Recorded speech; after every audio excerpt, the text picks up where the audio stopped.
If you believe small kindness still matters, please like this video and subscribe to Justice Reloaded HD, where we protect dignity, justice, and memory, one story at a time.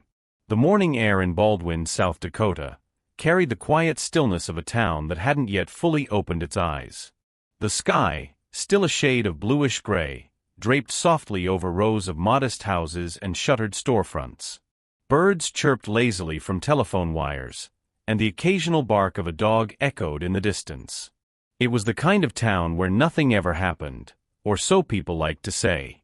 Annie's Diner sat on the corner of Maple and 4th, tucked between a used bookstore and an aging barbershop that still used a spinning red and blue pole. The neon open sign in Annie's front window buzzed faintly, casting a sleepy pink hue onto the sidewalk. Inside, the clink of forks and the low hum of conversation provided a gentle rhythm to the morning's start. Coffee brewed. Eggs sizzled. Regulars sat in their usual booths, reading newspapers or scrolling their phones, waiting on refills they didn't need to ask for.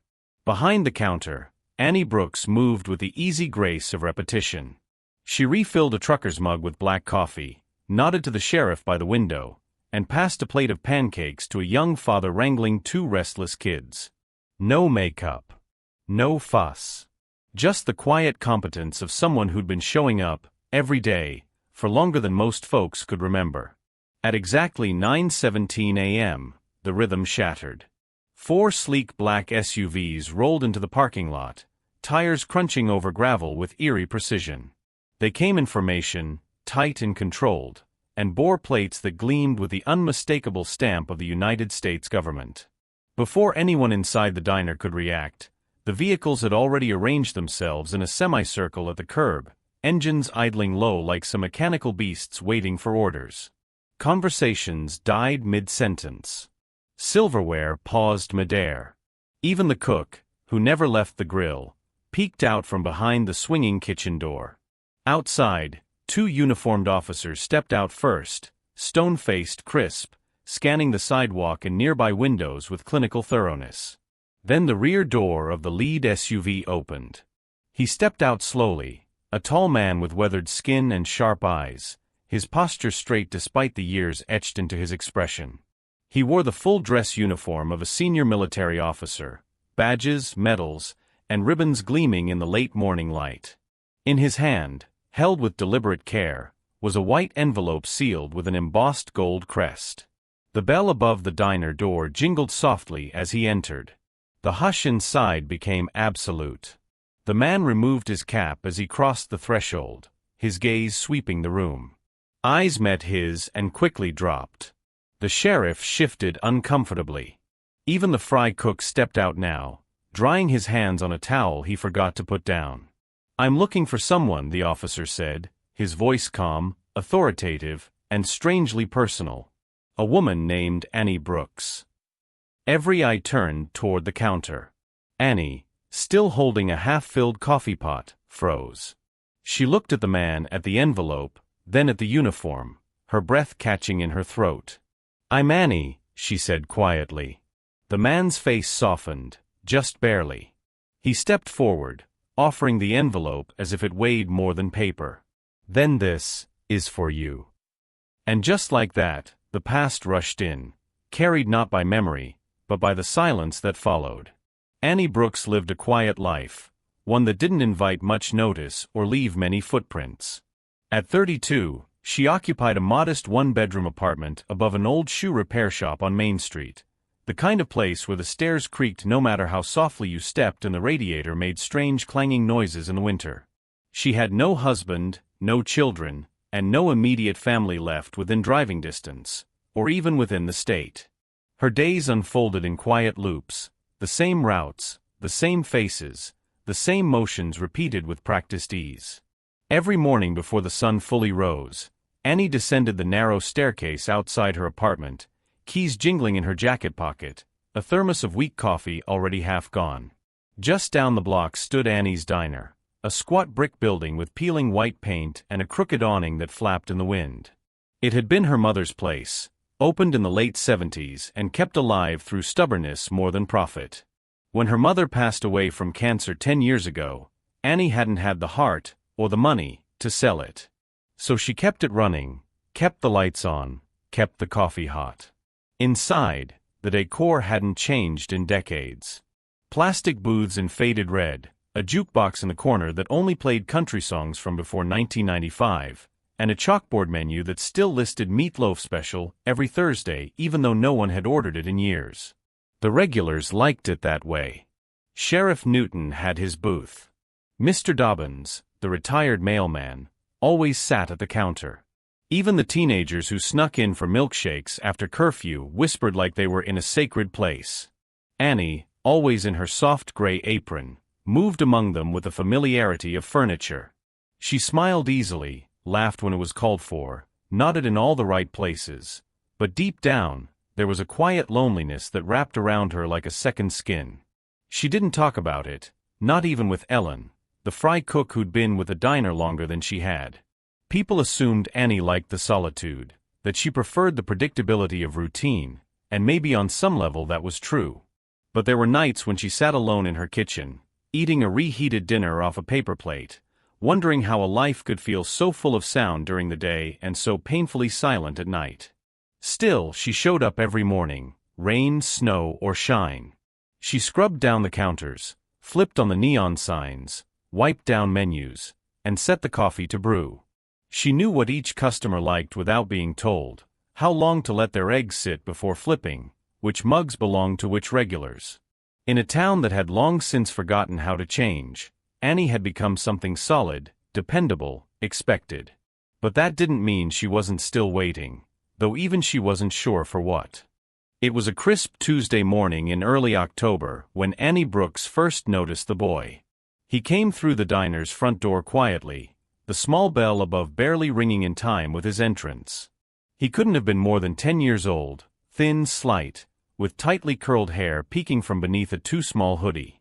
His backpack, frayed at the edges and nearly as big as he was, slid off one shoulder as he made his way to the farthest booth from the door. It was the one near the window, half shielded by the jukebox, a seat nobody else ever seemed to want. Annie didn't approach at first. She just watched from behind the counter as the boy slid into the booth, opened a battered paperback book, and sat completely still. When she finally walked over to take his order, he looked up only briefly before glancing back down. "Just water, please," he murmured, his voice nearly lost in the hum of the diner. Annie nodded and returned with a tall glass, slipping a paper straw inside with a small smile.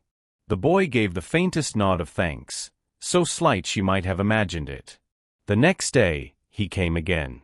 Same time. Same booth. Same glass of water. By the end of the week, it had become a pattern. He arrived at precisely 7:15 each morning, 45 minutes before the school bell rang down the block. Always alone. Always silent. He brought the same book, never turning many pages, and never ordering food. Annie noticed how his eyes occasionally drifted toward the plates being delivered to other tables, toward scrambled eggs, bacon, toast, golden pancakes dripping with syrup. But each time she caught him looking, he quickly averted his gaze, retreating back behind the pages of his book. On the 7th morning, Annie made a quiet decision. She placed a plate of pancakes on the counter and walked over to the boys' booth, pretending to be confused. "Cook made an extra," she said casually, setting the plate down in front of him. "Can't toss it out, might as well eat it, right?" The boy stared at the food, then at her, suspicion flickering behind his tired eyes. He didn't speak. Annie just smiled and walked away, pretending she had tables to tend to. From behind the counter, she watched as he slowly picked up the fork. A minute passed. Then another. Finally, he began to eat, hesitantly at first, then faster, like someone who feared the plate might vanish if he didn't move quickly enough. When she returned to clear the plate, it was spotless. The boy didn't look up, but as she reached for the empty dish, he whispered almost inaudibly, "Thank you." And from that moment on, it became their silent ritual: one plate, one quiet thank you, and a table that no longer felt so empty. The quiet arrangement between Annie and the boy didn't go unnoticed for long. In a town as small as Baldwin, Even the subtlest deviation from routine was enough to spark curiosity. Within days, whispers began floating through the greasy steam of Annie's diner. Some idle, others pointed. Ellen was the first to comment. She'd been working the grill for nearly 2 decades, with hands tough as cast iron and a voice that had grown sharper with age. She leaned against the doorway between the kitchen and the counter one morning, arms crossed over her grease-stained apron as she watched Annie slide a plate of scrambled eggs and toast across the boys' table. "You keep feedin' that kid for free," she muttered low. "He's gonna start thinkin' this place is a shelter. Life don't give out charity, Annie. Not without a price." Annie didn't answer. She didn't argue either. She just returned to the counter and topped off a customer's coffee, her face unreadable. She'd learned a long time ago that pushing back only made people push harder. Instead, she folded her tip money into a small envelope beneath the register, enough to cover the boys' breakfast. She did it every day, quietly, methodically, without fuss. But the murmurs grew louder.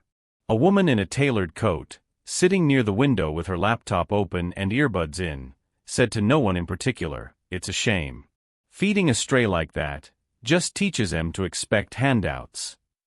She didn't even glance in Annie's direction. Another customer, a man in a John Deere cap with a voice loud enough to fill the room, chuckled to his friend. "Back in my day, you had to earn your keep. Nowadays, a sad look gets you a hot meal."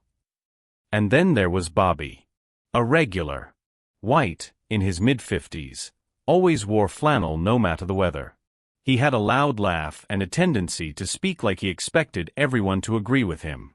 One morning, as Annie passed by his table with a plate for the boy, Bobby shook his head and muttered, "Kids like that, always looking for someone to feel sorry for him. Especially these days. Just another black kid expectin' a free ride." The words hung in the air longer than they should have. No one laughed. No one challenged him either. Annie said nothing.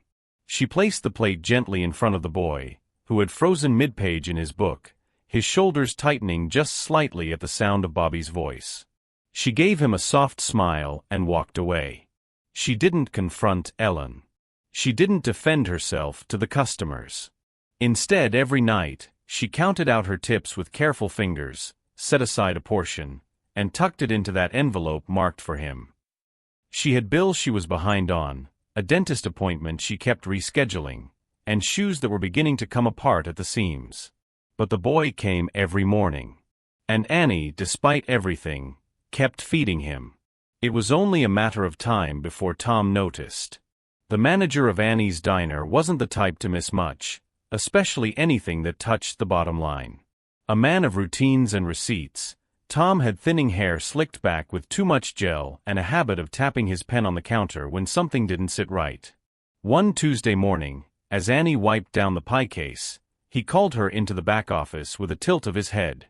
The room was barely larger than a closet, cluttered with invoices and grease-stained charts tracking syrup deliveries.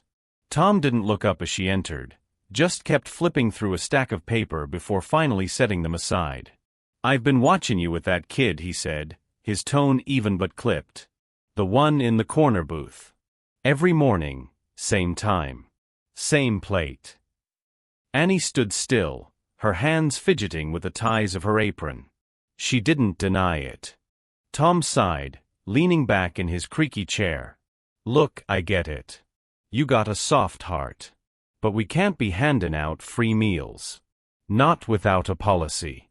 Not without documentation. It's bad for business." Next thing you know, every hard luck story in town shows up with an empty stomach and a sad face. "I'll cover the cost," Annie said quickly. "Out of my tips." Tom blinked.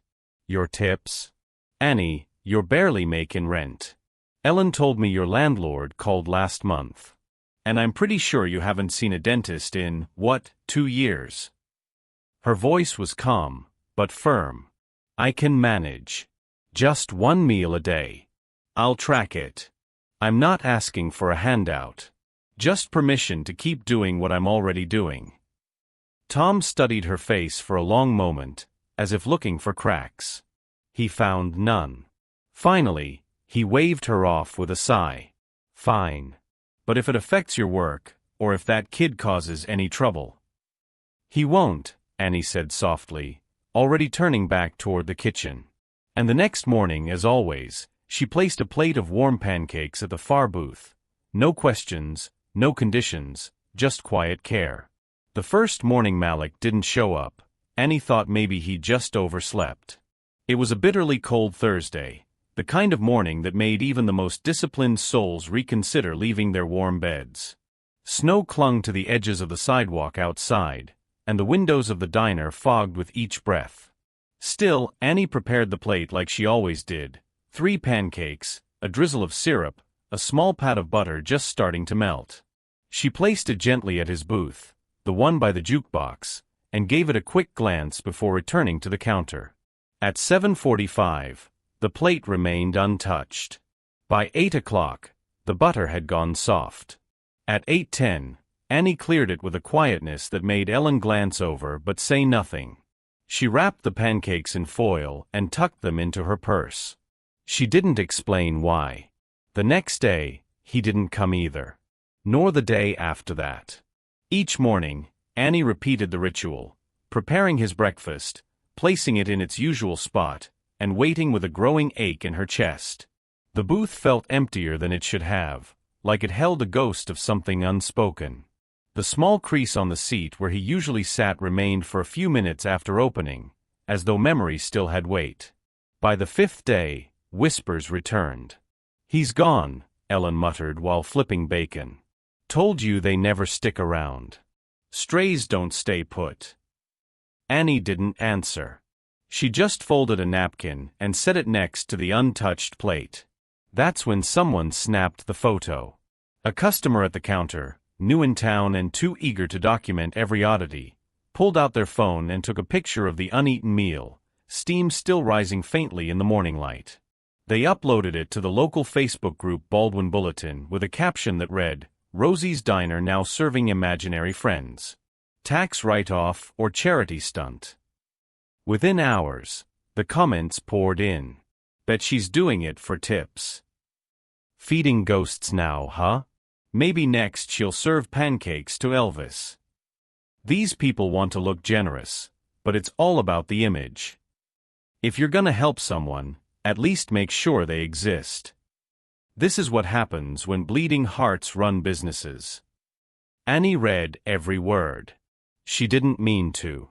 She wasn't the kind of person who scrolled through online gossip or fed into small-town rumor mills.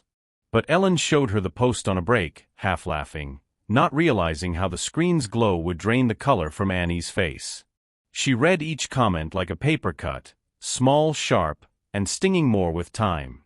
That night, in her apartment above the shoe shop, Annie sat at the kitchen table with the lights off, the foil-wrapped pancakes from that morning still warm in the oven. She didn't eat them. She didn't throw them away either. She just stared at the plate, wondering what had happened to the boy who never gave his name and never asked for anything but came each morning like clockwork and whispered thank you like it hurt to say. The world had always been quick to judge what it didn't understand. And now, it seemed, it had made up its mind about her too.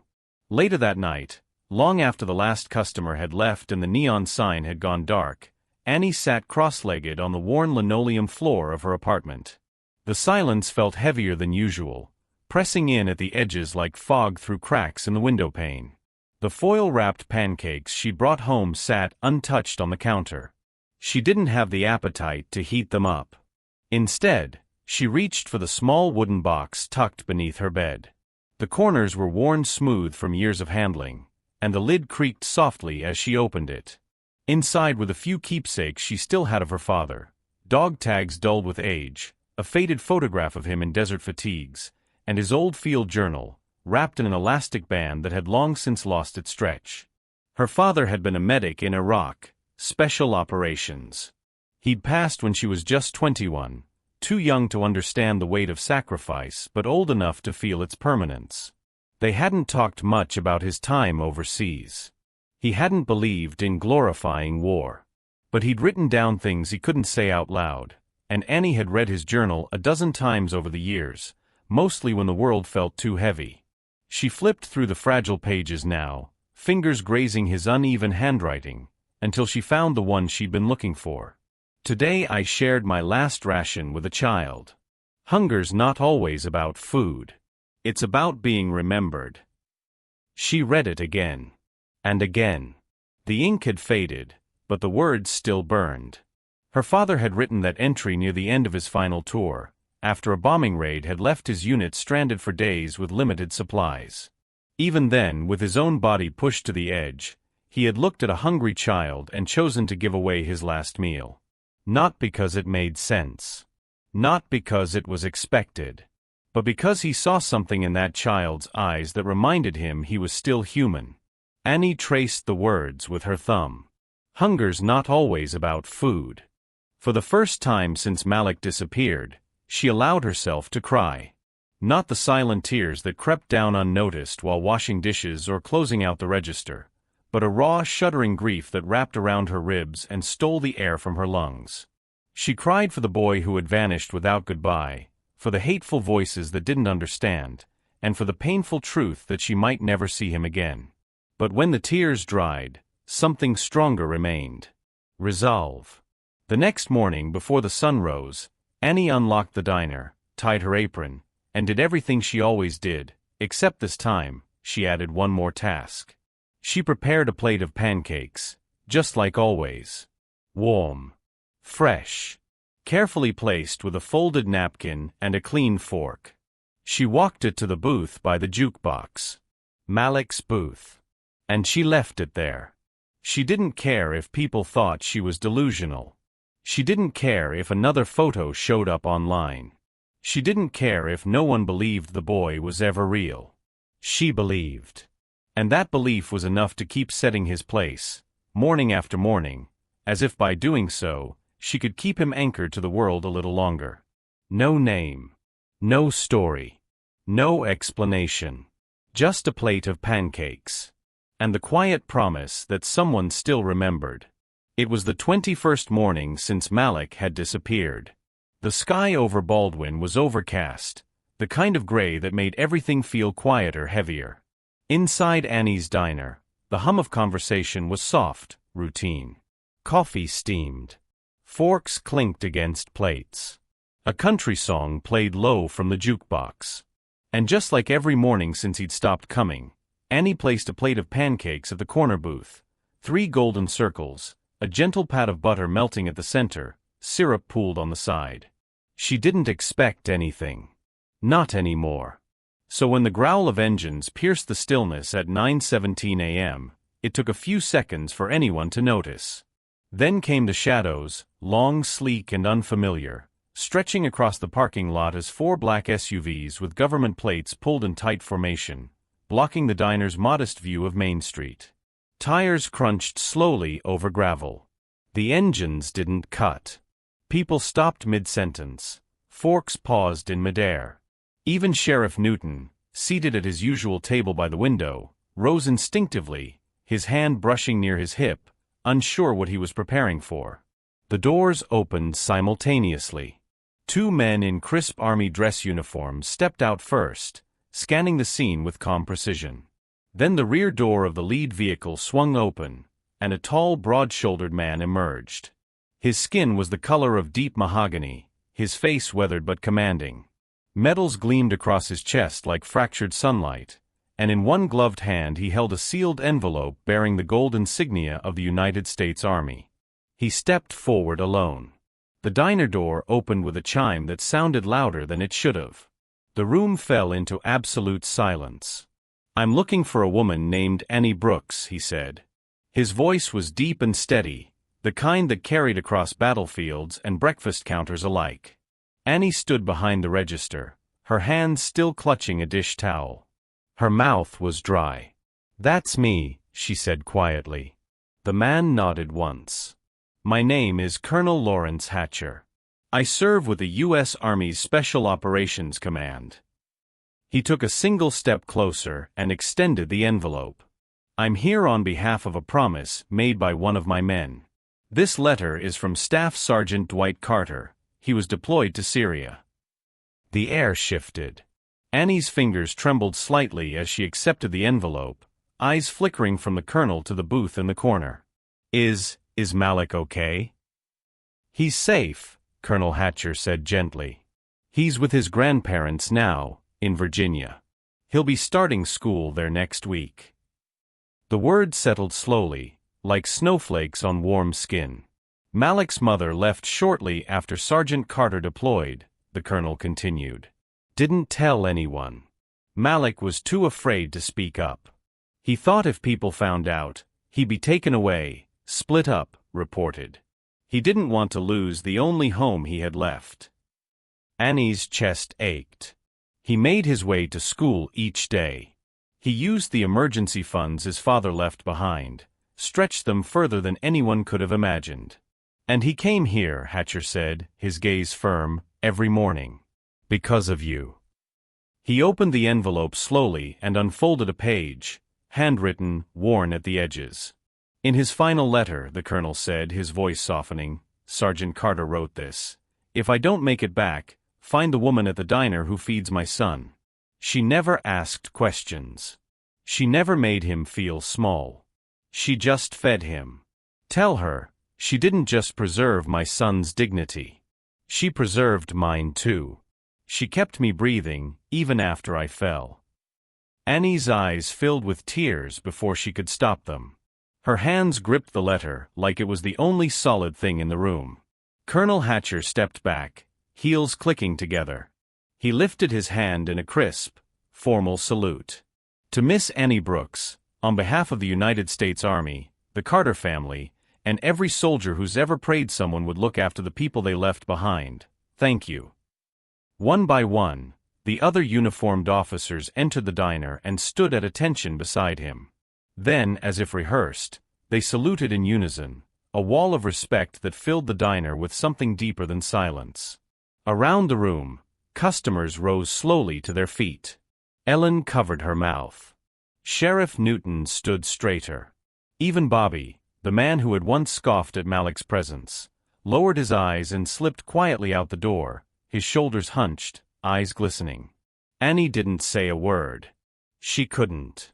But for the first time in weeks she smiled, not with her lips, but with a kind of warmth that started somewhere deeper, somewhere close to where her father's memory still lived. A week after the visit from Colonel Hatcher, a plain manila envelope arrived at the diner, addressed in large, careful letters to Miss Annie. No return address. No postage. It had been hand-delivered, sometime between the closing shift and sunrise.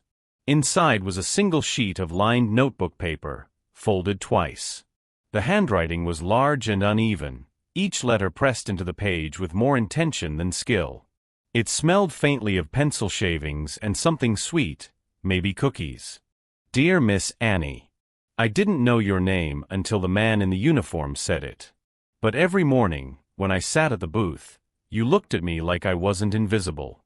Like I wasn't broken. My dad always told me that real heroes wear uniforms. I still think that's true. But I also think some wear aprons. Thank you for not asking who I was when I couldn't tell you. Thank you for pancakes and warm butter and making me feel full when the world felt empty. Grandma says I'm doing good in school. Grandpa taught me how to fish last weekend. I caught a big one, but we let it go. Sometimes I miss Dad. And sometimes I miss the way you'd smile even when it was early and cold and quiet. I finished the book I was always reading. It had a happy ending. Your friend, Malik Carter. P.S. I hope your pancakes never run out. Annie read the letter twice, then again. She didn't cry, she had done enough of that. Instead, she took out a simple wooden frame from the storeroom and placed Malik's letter behind the counter, right next to the coffee pots. Not where everyone could see it, but where she could. Every morning. Every shift.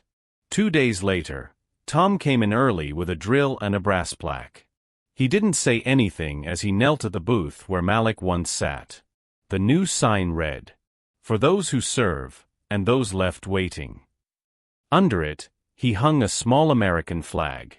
And on the front door, just beneath the flaking hours of operation, Tom taped up a new laminated sign.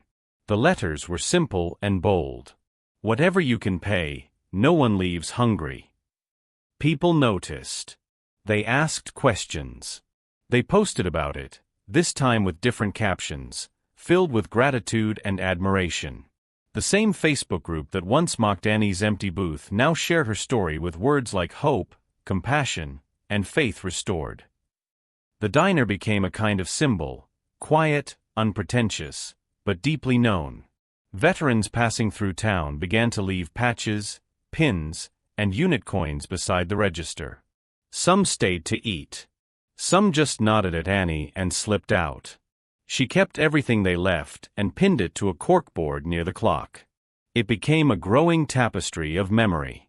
Then, in early spring, Annie hosted the diner's first-ever fundraiser, a pancake breakfast benefiting children of active duty service members. The line wrapped around the block. Local musicians played on the sidewalk. The sheriff cooked bacon out back in a cast-iron skillet. Even Ellen cracked a smile as she refilled coffee. Tom matched every donation, dollar for dollar. Later that evening, when the last customer had gone and the register was locked, he lingered by the counter, twisting his wedding ring absently. "My dad," he said after a long silence, "used to bring home MREs from the base when I was little. We'd pretend it was an adventure.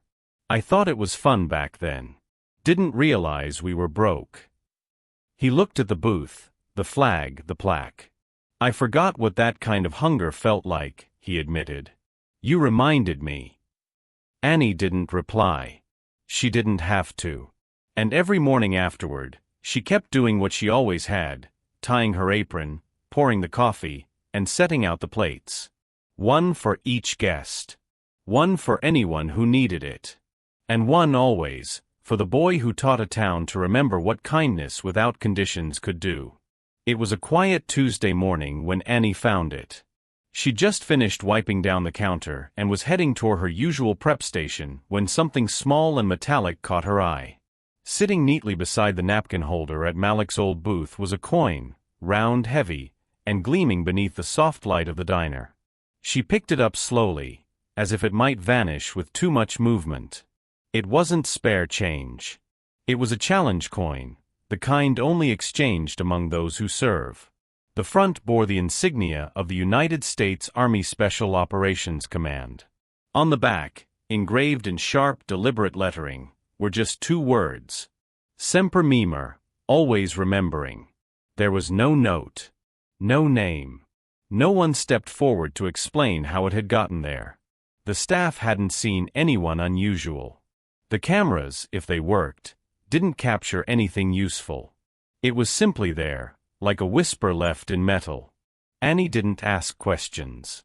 She slipped the coin into her apron pocket and carried it with her for the rest of the day, its weight small but grounding, a quiet acknowledgement that kindness, when given without expectation, has a way of echoing long after the moment has passed. She never displayed it. Never framed it. But she kept it close. And every morning after, as she tied her apron strings and brewed the coffee, she would glance at that booth in the corner, still set, still waiting, and remember the boy who never asked for anything, and the soldier who had thanked her from across a war. Kindness without questions. Food without judgment. Justice doesn't always wear a badge. Sometimes, it wears an apron. You might forget the pancakes. You might forget the boy. But never forget what one quiet act of kindness can do. If you believe justice lives in the small things, like, share, and subscribe to Justice Reloaded HD to help keep these stories alive. Because someone somewhere is still hungry. And someone somewhere is still remembering.